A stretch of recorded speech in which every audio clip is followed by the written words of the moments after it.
Namiss mo si ate? Ha? Namiss mo si ate, ha? Ate, baka matamaan sa... Likot!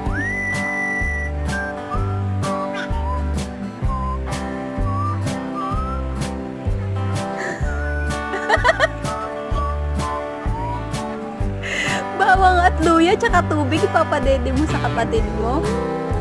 Anong tinitimpla sa dede? Anak, anong nilalagay sa dede? Tubig?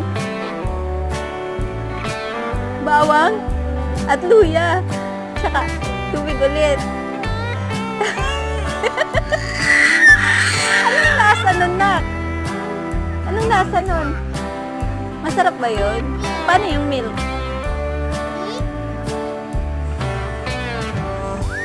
Sige, timplahan mo na yung kapatid ko. Sige.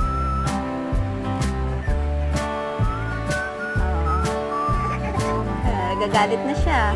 Laruin mo daw siya. Kakagating ka niya, no? Antok na. Bahay kubo ka nga, ate.